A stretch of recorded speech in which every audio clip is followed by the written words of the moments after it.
नमस्कार मंडळी, smart traveller podcast सिरीजमध्ये आपलं परत स्वागत आहे. आतापर्यंत आपण वेगवेगळ्या देशांबद्दल बोललो, वेगवेगळ्या ठिकाणांबद्दल बोललो, त्या देशांचे एक्सपर्ट्स आपण आणले बोलायला. आज आपण खूप वेगळ्या विषयावर बोलणार आहोत.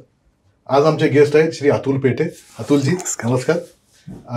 अतुल पेठे एक खूप प्रसिद्ध रंगकर्मी आहेत आणि आपण आज त्यांच्या प्रवासाबद्दल बोलणार आहोत. ते कुठे कुठे गेलेत, त्यांना काय वेगळे अनुभव आलेत, आयदर लेजर ट्रॅव्हल करताना किंवा वेगळ्या नाटकाच्या दौऱ्यांच्या वेळेला.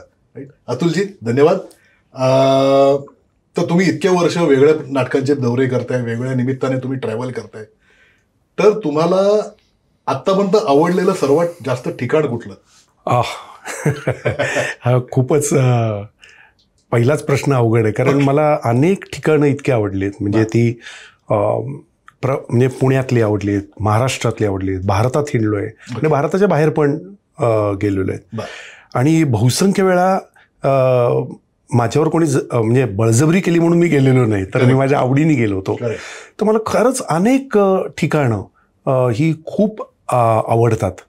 म्हणजे एक प्रवास असा आपण ज्याला म्हणतो ना, की तुम्हाला खरं हसू येईल, परंतु एका खोलीतनं दुसऱ्या खोलीत जाणं आणि एखाद्या खिडकीतनं दुसऱ्या खिडकीत बघणं हा सुद्धा माझ्यासाठी एक वेगळा प्रवास असू शकतो. कारण त्या दिवशी त्या खिडकीतनं आपल्याला जे बाहेरचं दिसतं हे फार अजब असतं आणि वेगळं असू शकतं. फक्त तुमचा दृष्टिकोन त्या दिवशी कसा आहे त्याच्यावर अवलंबून असतं. पण मला खरंच महाराष्ट्रातली अनेक ठिकाणं, म्हणजे मला जळगाव खूप आवडतं, औरंगाबाद आवडतं. भारताचा विचार केला तर भारत हा तर इतका सुंदर देश आहे आणि म्हणजे आसामपासनं तुम्ही कलकत्त्यामध्ये जाणं आणि मध्य प्रदेशात जाणं फारच सुंदर आहे. जगाचा विचार केला तर मला सगळ्यात परत तेच आहे की मी पॅरिसला फार आवडतं, मला इटली आवडलंय, रशिया. तुमच्या बॅकग्राऊंडमुळे तुम्हाला जास्त capital of art capital of the world, त्यामुळे ॲब्सोल्यूट. आणि इटलीला पॅरिसला तर मी तुमच्याच पुण्यनगरी ट्रॅव्हल्सतर्फे पहिल्यांदा गेलो होतो आणि फार सुंदर आणि मजा आली. कारण आपल्याला काहीतरी वेगळं बघायचं असतं आणि जग खऱ्या अर्थाने बघायचं असेल तर आपल्यासमोरचे जे पर्याय असतात अनेक, त्यातले आपण ते निवडतो आणि तुमच्यासारखी माणसं ते आपल्याला निर्देश करतात की हे जाऊन बघा, हे बघा. हे फार छान असतं. त्यामुळे मला अनेक ठिकाणं आणि मुळात मला प्रवासच आवडतो. म्हणजे आपण एखाद्या गाडीत बसलेलो असताना झाडं मागे जातात, अनेक वेगवेगळी स्टेशनं जातात, त्या स्टेशनांवर अनेक प्रकारचे खाद्यपदार्थ येतात, तिथल्या चवी वेगळ्या असतात, माणसं वेगळे दिसतात, भाषा वेगळ्या ऐकू येतात. अचानक गाडीमध्ये कोणीतरी एखादा एकतारीवर भजन म्हणणार माणूस येतो आणि वेगवेगळे प्रहर त्या गाडीतनं जे आपल्याला अनुभवाला येतात आणि वेगवेगळे प्रांत, भौगोलिक स्थिती आपल्याला जी दिसते ती मन हरकून टाकणारी असते अक्षरशः. राईट. पण तुमचा हा प्रवास जास्त करून नाटकाच्या दौऱ्यामुळे झालाय का तुम्ही ॲज अ फॅमिली पण बऱ्यापैकी फिरलाय, देशात असो का परदेशात कुठेही? म्हणजे अगदी खरं सांगायचं तर ही पण एक गंमत वाटेल की मला लहानपणी प्रवासच करायला आवडायचं नाही. कारण बहुसंख्य लोकांना गाडी लागणं असा जो प्रकार असतो, त्यामुळे ॲवोमिनची गोळी बरोबर ठेवायची आणि प्रवास करायचा. त्यामुळे मी रडायचो. म्हणजे आमच्या शाळेमध्ये एकदा काश्मीरला ट्रिप जाणार होती, तर मी जायचं नाही असं म्हणून भोकाड पसरलेलं होतं. असा मी तर की ज्याला प्रवासाची आवड नव्हती, त्यांनी प्रचंड प्रवास माझ्या कडून घडला आणि हा प्रवास मुख्यत्वे करून नाटकाच्या निमित्तानं घडला. नाटकाचे दौरे प्रचंड झाले. म्हणजे माझ्या आयुष्यातला परदेशातला दौरा हा घाशीराम कोतवालमध्ये मी काम करत होतो, त्यामुळे Russia, east Germany, west Germany, Hungary, Yugoslavia या देशांमध्ये मी हिंडलो. आणि ओरिजिनल संचामध्ये ओरिजिनल संचामध्ये आमचं म्हणजे मी अगदी 1972 साली नव्हतो, ते नाटक तेव्हा सुरू झालं, पण नंतरच्या ज्या त्यांच्या टीम्स होत्या 90 नंतरच्या, तर त्याच्यामध्ये मात्र मी होतो. परंतु नाटकाच्या निमित्तानं भारत हिंडणं झालं. महाराष्ट्र तर आम्ही हिंडायचोच आणि आपल्याला सगळ्यांना माहिती आहे की मराठी नाटक हे म्हणजे बसवर सगळं लादायचं आणि गावोगावी हिंडायचं. तर असा प्रवास खूप घडला. त्यामुळे नाटक हाच त्यातला एक बेसिक भाग होता. नाटकामुळे जास्त प्रवास घडला. पण तुम्ही आता जे म्हणलात की मराठी नाटक हे जास्त करून बसनीच प्रवास होतो, पण आय थिंक तो जास्त चांगला अनुभव आहे की तुम्ही त्या देशातनं प्रवास करता, रस्त्यानं प्रवास करता, छोट्या छोट्या गावात तुम्ही जाता, ते तिथलं कल्चर, तिथली खाद्य संस्कृती, असे काय अनुभव आहेत का काही की जे तुम्हाला अजून लक्षात आहेत? प्रचंड. म्हणजे मी असं नेहमी गमतीनं म्हणतो की गाव सांगा मी नाव सांगतो. अच्छा. म्हणजे तुम्ही खानदेशात आपण जर गेलो तर कळण्याची भाकरी आणि तिथलं जे भरीत मिळतं वांग्याचं, आणि ते सुद्धा तुरीच्या काटक्यांवर केलेलं, ह्याची लज्जत काही वेगळीच असते. एके ठिकाणी काही दही मिळतं अप्रतिम. म्हणजे तुम्ही पुणे ते नाशिक साधा प्रवास करत असाल तर तुम्ही आळे फाट्याला अचानक तुम्हाला एक वडा मिळतो, आणि कढी वडा असं म्हणून ते फेमस आहे. तर अजब लोक काहीतरी मिश्रण करून जे करत असतात आणि खायला घालतात, ते अद्भुत अनुभव. तुम्ही कलकत्त्याला गेलात किंवा पाणीपुरीचे किती प्रकार आपल्याकडे आहेत, त्याला नावं सुद्धा प्रचंड आहे. म्हणजे तुम्हाला चाट हवं असेल तर ते तुम्हाला वेगळ्या प्रकारचं खायला मिळतं. पराठ्यांचे प्रकार किती मिळतात महाराष्ट्रामध्ये, तर अक्षरशः 10-10 मैलावर वेगवेगळे पदार्थ मिळतात. म्हणजे साधी वांग्याची भाजी असेल तर कृष्णाकाठचं वांग वेगळं आहे, काटेरी वांग वेगळं आहे, भरताचं वांग वेगळं आहे. ते करण्याच्या पद्धती वेगळ्या आहेत, त्याच्यातले मसाल्यांच्या पद्धती वेगळ्या आहेत. तुम्ही गुजरात दिशेने गेलात तर वेगळंच मिळतं. राजस्थानच्या दिशेने खेजडीची भाजी ही खायला मिळणं म्हणजे आम्ही ती शोधून शोधून खाल्ली होती. की आपण ज्या प्रांतात जातो ना, when you are in the Rome behave like Romans असं म्हटलं जातं. त्यामुळे तिथे जाऊन महाराष्ट्रातलं मिळतं की नाही असं न बघता त्या प्रांतातलं काय प्रसिद्ध आहे, कारण त्या प्रांतातल्या पाण्याचा, हवेचा, जमिनीचा पोत जो असतो तो तुमच्या त्या भाजीमध्ये उतरलेला असतो. ती भाजी तुम्हाला तशी इकडं खायला नाही मिळत. त्यामुळे आपण जिथे जाऊ तिथली चव घेणं आणि अत्यंत आदरपूर्वक घेणं, त्याला मान देणं की एक ज्या पद्धतीने करतात किंवा त्यांच्या ज्या अन्नपदार्थ तयार करण्याच्या कुकिंग स्टाईल्स असतात ह्या अत्यंत गमतीदार असतात. तुम्ही कोकणात गेल्यानंतर मासे नाही खाल्ल्याशिवाय परत कसे येऊ शकाल? त्यामुळे तिथली सोलकडी वेगळी, तिथले मासे वेगळे, तिथले साधं पोहे करण्याच्या पद्धती सुद्धा खूप वेगळ्या असतात. त्यामुळे मला असं वाटतं की फार मजा येते. आणि पोह्याचं बोलत असता तसं इंदूर साईडला जे पोहे बनतात ते इतके वेगळे आहेत, जे आपल्याकडे बनतात त्यापेक्षा खूप वेगळे आहेत. तुम्ही असं बोललात की सराफा बाजारातच मी गेलो आणि ते ना इथे असे बोटाच्या कप्च्यांमध्ये असे मसाले ठेवतात आणि तुम्ही त्या सराफा बाजारात गेलात आणि तिथे शिकंजी जी मिळते, म्हणजे एकदा शिकंजी एक प्यायली की खाली बसायचं आणि खरं तर झोपायचंच. आणि पोहे बुट्टे का किस वगैरे, बघा मला किती नावं आठवतात. क्लासिक म्हणजे मेमरी खरंच खूप शार्प आहे. क्लासिक नाही, आणि म्हणतो प्रत्यक्ष अनुभवल्यावर ते लक्षात राहतच तुमच्या. आणि दुसरं आपण आता बोललो खाद्य संस्कृती, पण लोकल कल्चर बद्दल तुम्ही खूप काय बघितलं असणार आहे. छोट्या गावांमध्ये गेलात, नाटके दौरे केले म्हणल्यावर तुम्ही लोकल लोकांशी माझ्या संपर्कात येतात. तर लोकल कल्चर बद्दल तुमच्या काय आठवणी आहेत किंवा काही अशा आठवणी ज्या खूप लक्षात राहतील, खूप वेगळ्या प्रकारच्या अनुभव आले असे काही? अफाट. म्हणजे मी तुम्हाला सांगतो, मी अणदूरला गेलो होतो. अणदूर हे गाव सोलापूरपासून जवळ आहे. तिथे मी शूटिंगला गेलो होतो आणि तिथे कारवणी नावाचा एक हे असतो, उत्सव असतो. म्हणजे म्हशी आणि गायींची मिरवणूक काढतात, त्यांच्या अंगावर वगैरे रंगबिंग लावून मिरवणूक काढतात आणि त्यांचा म्हणजे पूजा वगैरे करतात. तो दिवस जो आहे, मी आयुष्यात 3 वेळा सलग जेवलो आहे. आणि तिथे पुरणाची पोळी आणि ज्या पद्धतीने म्हणजे पापड्या येतात, कुरड्या येतात, पुरणाची पोळी येते आणि पुरणाची पोळी आणि गोटी आंबा ह्याचा रस हा एकत्र करायचा आणि खायचं. पोट भरलेलं असताना प्रत्येक घरामध्ये आम्हाला ते अत्यंत अगत्यपूर्वक बोलवायचे आणि म्हणायचे हे खा. बरं, त्यांचं न खाल्ल्याशिवाय आपण जाऊच शकत नाही. असंच मी उत्तर प्रदेशात गेलो होतो, एका गावामध्ये होतो आम्ही, आणि प्रत्येकाची एक पद्धत असते ना अगत्यशीलता दाखवण्याची. घरामध्ये गेलो आणि ते म्हणले बसा बसा बसा वगैरे. आपण जसं पाणी देतो, चहा देतो, कोणी गुळाचा खडा देतो, साखर देतं हातावर, तसं त्यांनी म्हणजे वाटी आणून ठेवली. आणि ती वाटी म्हणजे छोटी नाही, मोठी, असं चांगलं वाडगं. ओके. तर घ्या. तर आम्हाला काय वाटलं, आम्हाला 7-8 जण होतो, तर ते तूप होतं, साखर तूप घातलेलं. आणि म्हणलं हे काय? त्यांनी आम्हाला काय वाटलं, आम्ही 7-8 जणात एक खायचं. तोपर्यंत 8 वाडगी आली. ते म्हणले तुम्हाला खायचंय?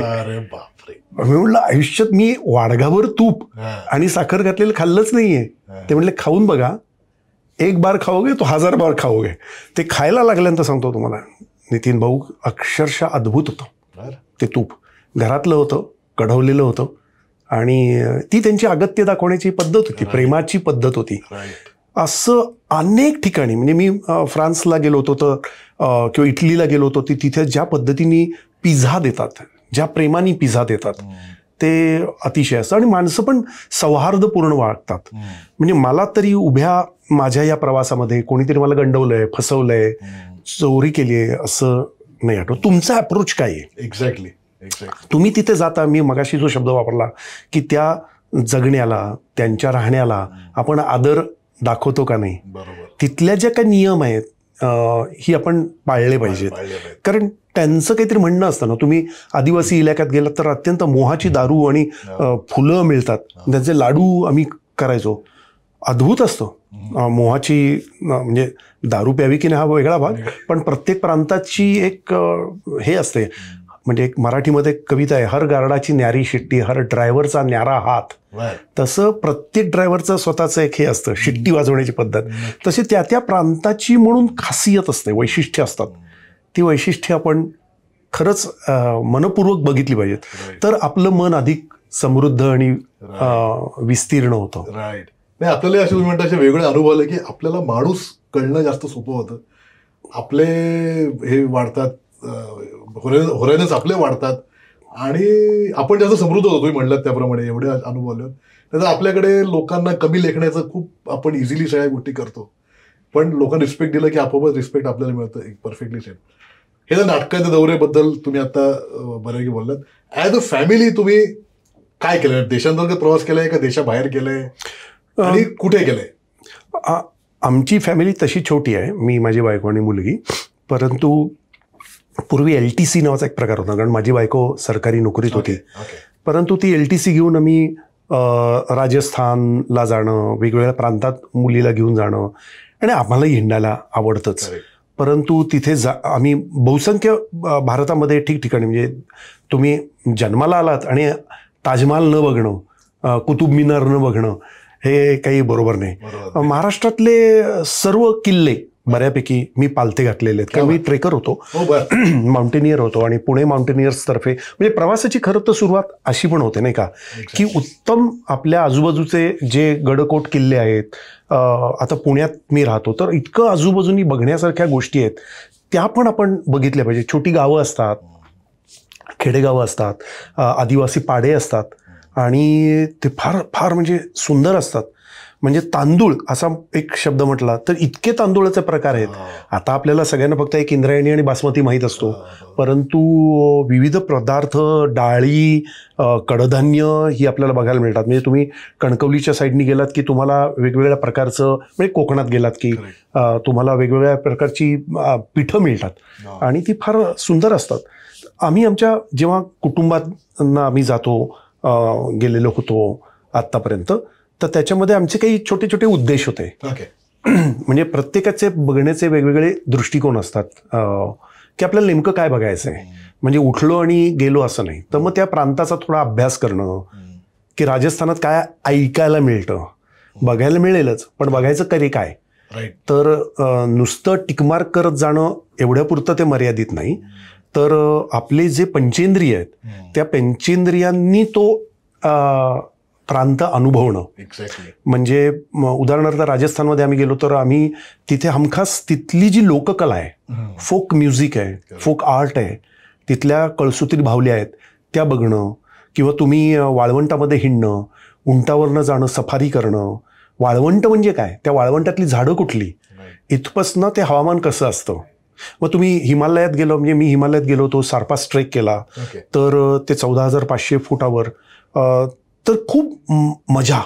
म्हणजे एकतर आपली शारीरिक ताकद, दमसास हा आपल्याला ठेवायला लागतो. म्हणजे ते पण आपल्याला एक तपासणी होते नाही का, की आपण फिट आहोत की नाही. आणि फिट म्हणजे तंदुरुस्त या अर्थाने की शारीरिक आणि मानसिक आणि आर्थिक सुद्धा.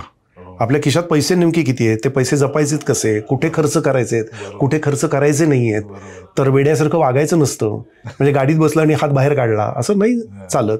तर हे सगळ्या गोष्टी या जीवन शिक्षणाच्या गोष्टी आहेत. या हेतूनी आम्ही ते प्रवास केले, आणि त्या प्रांतातले इतिहास असतो, भूगोल असतो, त्या प्रांतातलं मी मगाशी म्हणलं तसं वेगवेगळ्या प्रकारचं पर्यावरण असतं, माणसं असतात, तिथले लेखक असतात, तिथले कलावंत असतात, कवी असतात.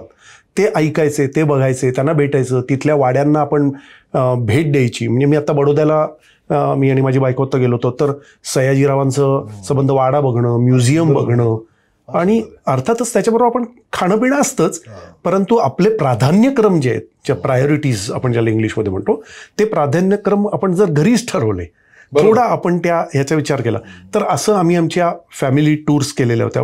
खूप मजा, मौज. पण ते करत असताना तिथल्या निसर्गाची हानी होणार नाही, तिथल्या समाजाला त्रास होणार नाही, असंही वागणं आम्ही बघितलं. भारत आम्ही बहुसंख्य ठिकाणी हिंडलो. भारताच्या बाहेर आम्ही पॅरिसला, इटलीला, ॲम्स्टरडॅमला गेलो, लंडनला गेलो.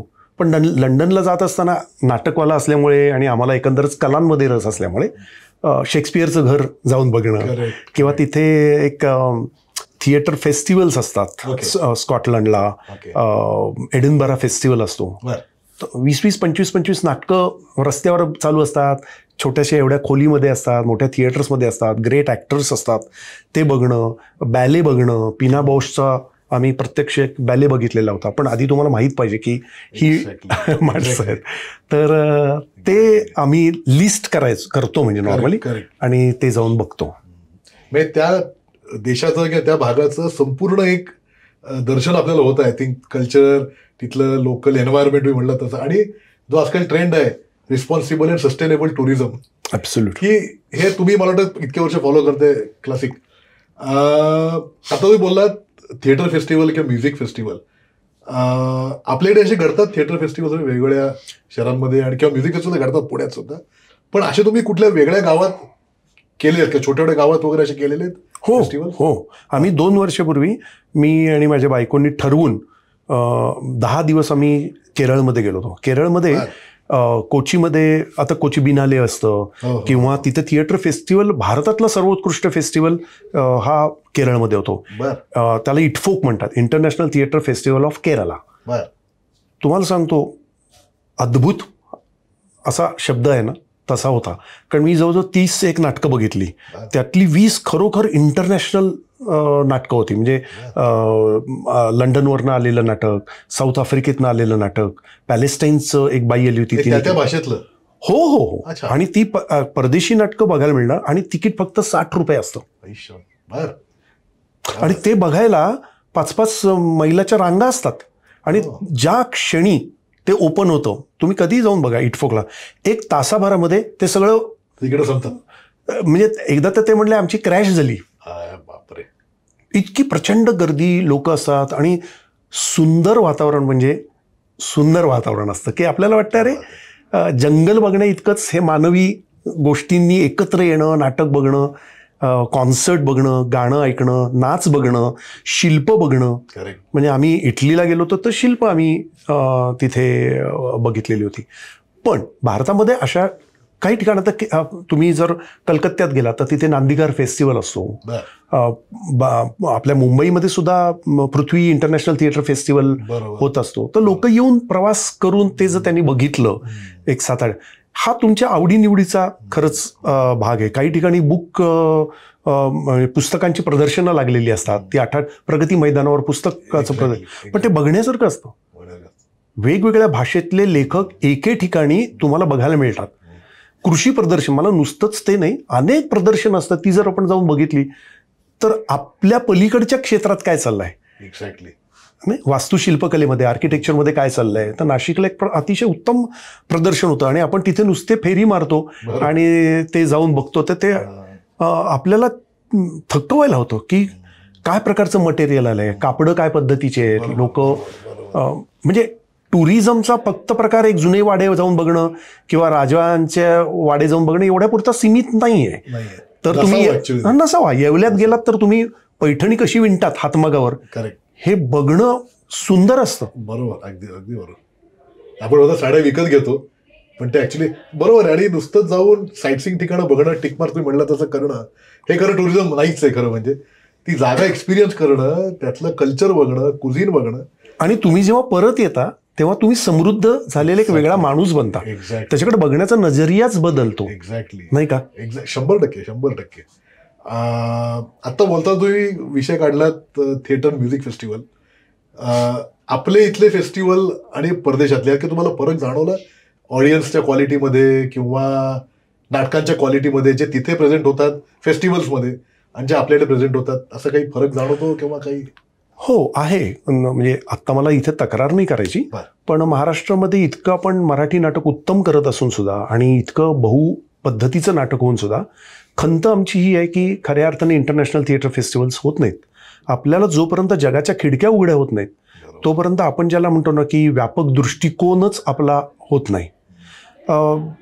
अनेक ठिकाणी भारताच्या बाहेर, अर्थात सगळ्या देशांमध्येही वेगवेगळे आर्थिक प्रश्न असतातच, कारण सोपं नसतं दुसऱ्या देशातलं नाटक आणणं वगैरे. त्याच्यासाठी तांत्रिक सिनेमा जेवढा पटकन आणता येतो, कारण आता तर खूपच टेक्नॉलॉजिकली नाटक नाही आणतात. नाटकाला प्रत्यक्ष माणसंच 25-30 जणांचा. हे सगळ्या अडचणी जरी असल्या तरी गव्हर्नमेंटची पॉलिसीज असाव्या लागतात.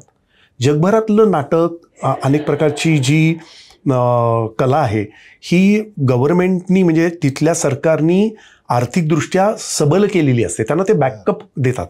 केरळचे 60 रुपयात नाटक नाही तर कसं दाखवतं. एक्झॅक्टली. तद्वत गावागावात किंवा वेगवेगळ्या ठिकाणी त्या प्रांतांनी त्या नाटकांना ज्याला आपण स्पॉन्सरशिप गव्हर्नमेंटनी दिली पाहिजे, काही सवलती दिल्या पाहिजेत, हे करणं मला फार अत्यावश्यक वाटतं. परदेशातले मी अनेक फेस्टिवल्स जेव्हा बघितलं, अख्खं गावच्या गाव नाचत असतं. म्हणजे ज्याचा मी मगाशी उल्लेख केला, एडिनबरा फेस्टिवल हा जगातला महत्त्वाचा फेस्टिवल आहे. रस्त्यावर आपापले लोक येऊन कला सादर करत असतात, छोट्या खोलीमध्ये करत असतात, गच्चीमध्ये करत असतात. सो अख्खं गाव म्हणजे एक थिएटर स्पेस झालेली असते. आपल्याकडे एक समांतर उदाहरण नक्की देता येईल. या कर्नाटकमध्ये हेग्गोडू म्हणून गाव आहे. तिथे फार मोठा एक नाटकाचा निनासम नावाची थिएटर कंपनी आहे आणि सुबंडा नावाचे फार मोठे दिग्दर्शक होऊन गेले. तर त्यांनी अख्ख्या गावामध्ये ते सतत एक वातावरण असतं. म्हणजे छोटंसं गाव आहे. आपण ज्याला आजच्या परिभाषेत असं म्हणायचं झालं तर एक 15-20 उंबरठ्याचं गाव असेल, 15-20 हजार उंबरठ्याचं. तुम्हाला तिथे आश्चर्य वाटेल, 8 ते 10 थिएटर्स आहेत गावामध्ये आणि घरामध्ये आहेत.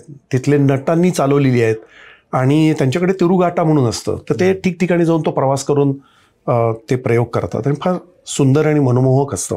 क्या बात आहे, क्या बात आहे. ग्रेट. अतुलजी, तुम्ही आता परदेशात पण प्रवास केलाय बोललात, भारतातही तुम्ही खूप प्रवास केलाय. तर या दोन्ही ठिकाणी प्रवास करून तुम्हाला फरक काय जाणवतो? फरक इन टर्म्स ऑफ किती टुरिझम फ्रेंडली ते आहेत, देश किती टुरिझम फ्रेंडली आहे, किंवा इन्फ्रास्ट्रक्चरमध्ये किती फरक आहे जेणेकरून प्रवास सोपा किंवा अवघड होतो, असं तुम्हाला काय फरक जाणवतो भारतात फिरणं आणि परदेशात फिरणं? बरोबर. भारताचा जर विचार केला आपण आत्ता, तर आपल्याकडे आत्ताच त्या अर्थानं नवमध्यम वर्ग ज्याला म्हणतो हा सुरू झालेला आहे. म्हणजे आता आपल्या खिशात जरा जास्त पैसे यायला लागलेत किंवा लोकांच्या आवडीनिवडी, लोकांना जगात हिंडावं असं वाटायला लागलेलं आहे.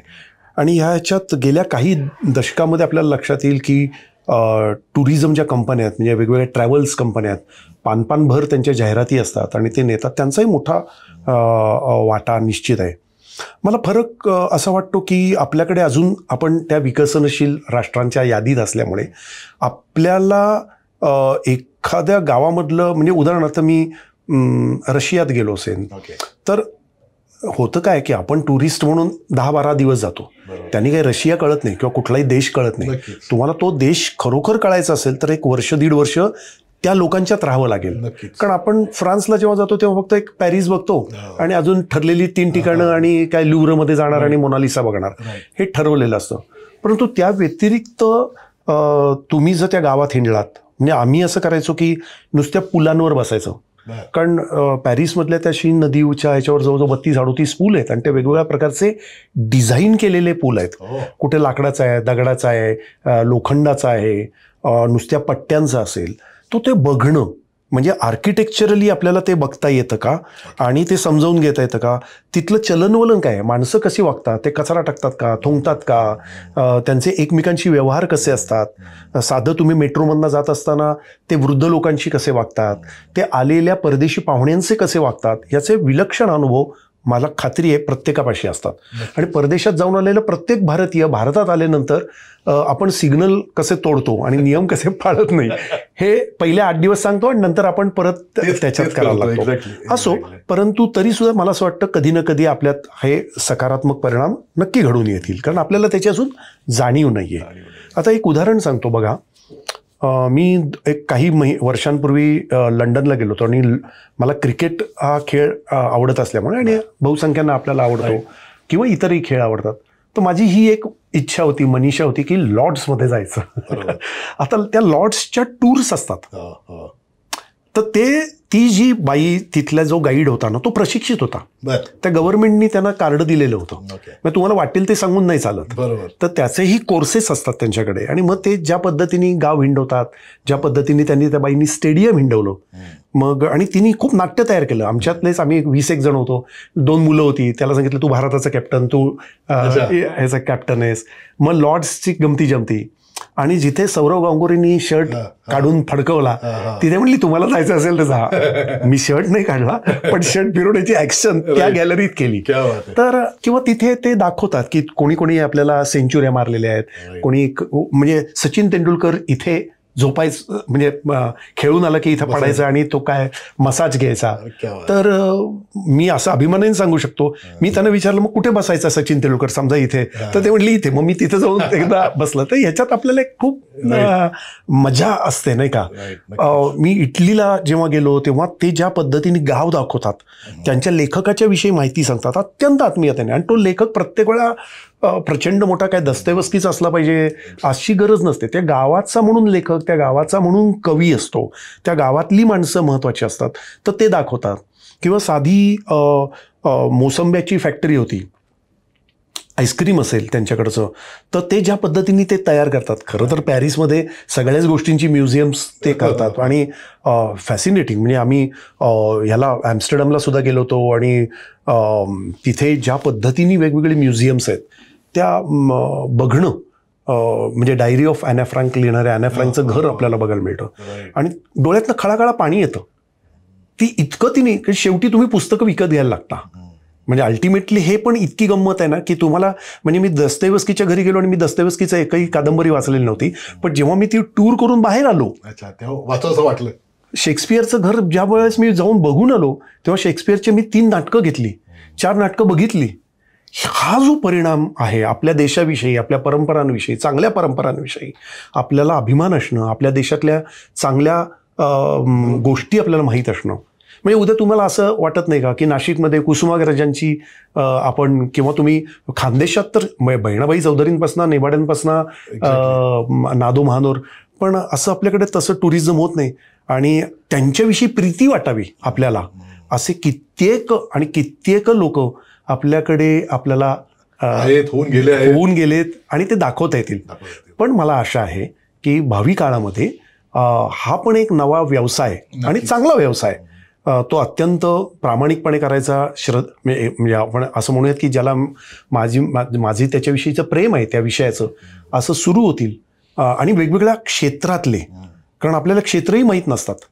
चांगलं आर्किटेक्चर बघायचं म्हणजे काय करायचं, म्हणजे जसे फिल्म मेकिंगचे कोर्सेस असतात पुण्यामध्ये, चांगले फिल्म बघायची म्हणजे काय, फिल्म ॲप्रिसिएशन कोर्स, तसं आर्किटेक्चर चांगलं बघायचं. अहो साधं तुम्ही पुण्यामधलं आयुका बघितलं तरी तिथलं जे नाट्य आहे ते अफाट आहे. चांगलं देऊळ बघायचं, तुम्ही कोल्हापूरला गेलात, अंबाबाईचं देऊळ बघितलं, काळाराम मंदिराचं देऊळ बघितलं, तर ते नुसतं नाही तर त्याचं स्ट्रक्चर, किंवा तुम्ही मंडूला गेलात तर त्याचे दगड कुठले वापरले, दगडांच्या पद्धती काय होत्या, त्या रचायच्या पद्धती काय होत्या, तो काळ कुठला होता, म्हणजे त्याच्यात सातवाहनाचं काही असेल का, किंवा हेमाडपंथी देवळं असतात म्हणजे काय असतं, नदीच्या काठी कुठली देवळं असतात, नदीपासून लांब कुठले असतात, असे विविध प्रकार दगडांचे, पाण्याचे असू शकतात. आणि ते जर आपण बघितलं आणि अजूनही तुम्ही आता म्हणलात ना की हे माहिती होणं गरजेचं असतं, त्याने महत्वाचा घटक आहे तो गाईड.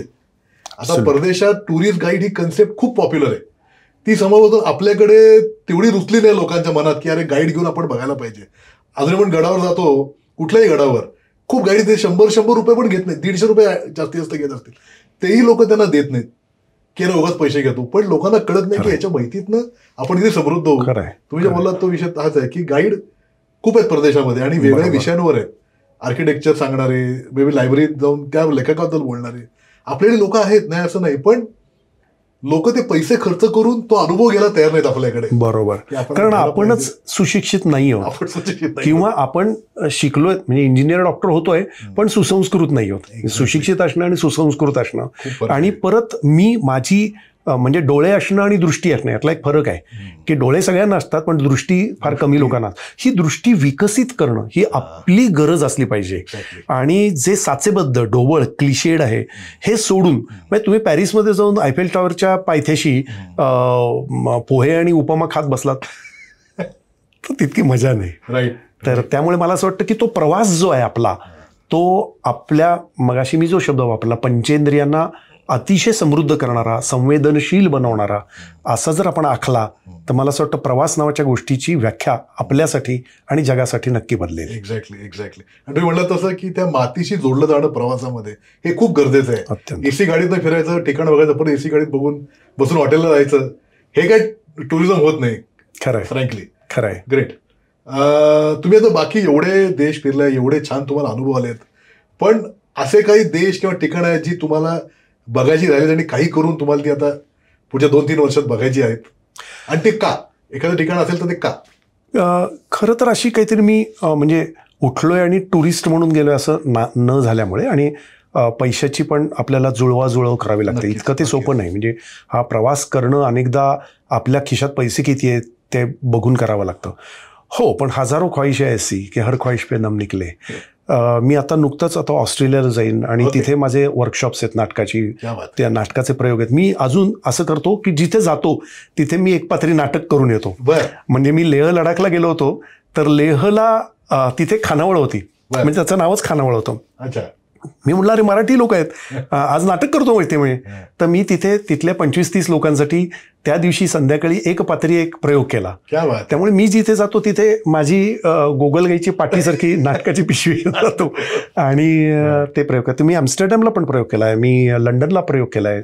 तसे आता ऑस्ट्रेलियात जाऊन मला ॲडलेड बघायचं आहे, मला बघायचं खूप आहे सगळं आहे. म्हणजे मला स्पेनला जायचं आहे, मला तिथला गॅब्रिएल गार्सिया मार्क्वेज म्हणून आहे त्याचं गाव बघायचं आहे, मला पिकासोचं गाव बघायचं आहे.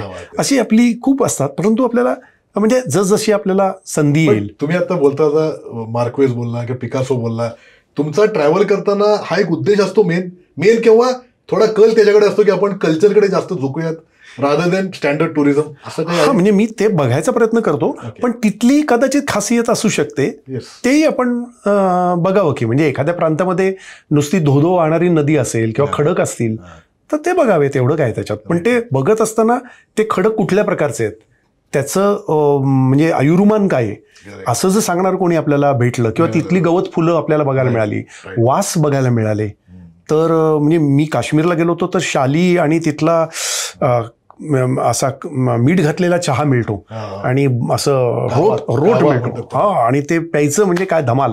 मग तिथल्या लोकांबरोबर गप्पा पण मारल्या पाहिजेत. म्हणजे आपण काश्मीरला गेलो तर काय तिथले प्रश्न आहेत, लोकल प्रश्न काय आहेत, जगात कुठे आपण गेलो तर त्यांचे प्रश्न काय आहेत हे पण समजावून घेणं. कारण अन्यथा काय होतं की आपण म्हणजे माझा हेतू असतो आपण तिथे जातो आणि त्यांचं शोषण करतो पैसे देऊन की मी पैसे दिले, असं पण असतं का म्हणे. त्यांच्याही काही अडचणी असतात. तर ते आपलं मन व्यापक व्हायला आणि आपलं मन शहाणं व्हायला फार उपयुक्त असतात असं. त्यामुळे माझी बकेट लिस्ट खूप आहे. मला नायगरा फॉल्स बघायचंय, एकच आहे फक्त मला असं उंचावरनं उडी मारणं किंवा धबधब्यामध्ये जाणं किंवा पाण्यामध्ये खेळत बसणं अशा मुळातच आवडी नाही आहेत किंवा अनेकदा भीती पण वाटते आणि ते मला म्हणजे पायाला दोरी बांधली आणि वरनं फॉल केला. तर ॲडव्हेंचरमध्ये म्हणजे बघण्यात मला रस आहे, पण ते थोडं असं बसत आरामसे असं चव चाखत आपण ज्याला म्हणतो ना, तर ते करण्यात रस आहे. लिजरली म्हणतो, लिजरली ट्रॅव्हल करायचं, धावपळ नाही करायची. हा, म्हणजे मी लुर बघायला गेलो होतो, 3 दिवस मी लुरसाठी ठेवले होते. अरे क्या बात आहे. म्हणजे प्रत्येक पेंटिंगच्या समोर जाऊन 2 तास बघतात फक्त. हा, आणि त्यांची लिस्ट असते. मला असं वाटतं इतर खूप असतं त्या बघण्यासारखं. आणि त्या गावातले छोटे पण कलाकार असतात, माणसं असतात, वस्त्या असतात, वेगवेगळे पदार्थ असतात जे टपरीवर मिळतात, ते तुम्हाला मोठ्या हॉटेलात नाही मिळत. तर तुम्ही तो त्या ह्याच्यातला चहा, कुल्हडमधला चहा पिण्यातच मजा असते. एक्झॅक्टली. नक्कीच. आणि लोकल फूड लोकल माणसाकडनंच खायला पाहिजे. हो हो हो. ते 5 स्टार हॉटेलमध्ये नाही. काहीच मजा नाही नाही. आणि त्याच्या दिसण्याशी काही संबंध नसतो. म्हणजे चकाचक प्लेट आहे याच्याशी संबंध नसतो. बरोबर. ते गाडीवरच खायला पाहिजे. होय होय. ते सराफामध्ये तसंच, तुम्ही इंदोरचा सराफाचा विषय काढलात तर तसाच आहे सगळा. आणि लोकांना ऍक्च्युअली घ्यावा अनुभव, जे गेलेत इंदोरला किंवा गेले नाहीयेत. म्हणजे आयुष्यभर आठवण राहील असे ते अनुभव असतात. चवी विसरल्या जात नाहीत. एक्झॅक्टली. नाही का? म्हणजे मी शांतिनिकेतनला गेलो होतो, तिथे एक माणूस गात होता आमच्या त्या ट्रेनमध्ये. तो फक्त एकतारीवर जे गात होता अद्भुत होतं. रवींद्रनाथ टागोरांचा तो गीत गात होता. आणि अख्खा तुम्हाला शांतिनिकेतनमध्ये टागोरच बघायला मिळतो. त्याची साड्या बघणं हा एक अतिशय माझा आवडता भाग आहे. महावस्त्र असतं आणि ते साड्या विणतात कशा, साड्यांचे प्रकार किती असतात, आणि कॉटनच्या साड्या आणि सिफॉनची साडी फरक कसा असतो वगैरे वगैरे. तर मला नुसता हात लावायला, कारण मजा येते ते बघायला सुद्धा. त्याचा वास, खळीचे वास वेगवेगळे असतात. तर हे जर आपल्याला जर अनुभवता आलं, म्हणजे सर्वांगांनी तो देश आणि प्रांत नक्कीच अनुभवावा. मग आपल्याला फक्त आपण भारताचे, महाराष्ट्राचे, पुण्याचे, कोथरूडचे असे नागरिक राहत नाही, तर आपण खऱ्या अर्थाने वैश्विक नागरिक होतो. राईट. ते असं केल्याशिवाय ते होणारच नाही. आपण फक्त ठिकाणं बघून परत आलो तर तुम्ही जे म्हणतात ते होऊच शकत नाही. ग्रेट. बढिया. तर तुमच्या सगळ्या प्रवासाला खूप खूप सदिच्छा. तुमच्या व्यक्तिगत आयुष्याचा प्रवास पण अत्यंत सुखकर, आनंदी हो. त्याचप्रमाणे तुम्ही जिथे जिथे जाल तिथलाही प्रवास तुमचा हा अतिशय आनंददायी हो. प्रवास नावाच्या गोष्टींनी, तो मानसिक असेल, शारीरिक असेल, यांनी आपण समृद्ध होऊयात आणि आपलं जग, आपला दृष्टिकोन अधिक विस्तारूयात, अशी एवढीच एक मागणी आणि माझ्या सदिच्छा. धन्यवाद. तर म्हणजे तुम्हाला आमचा एपिसोड कसा वाटला नक्की कळवा आम्हाला. आमचे डिटेल्स खाली बायोमध्ये येतच आहेत. आम्हाला ईमेल करा, व्हॉट्सअप करा. अजून तुम्हाला नवीन कुठले विषयांवर पॉडकास्ट हवे तेही आम्हाला कळवा, म्हणजे आम्ही ते विषय घ्यायचा प्रयत्न करू. आणि एक महत्त्वाची गोष्ट करा, म्हणजे आमचा चॅनल लाईक अँड सबस्क्राईब नक्की करा.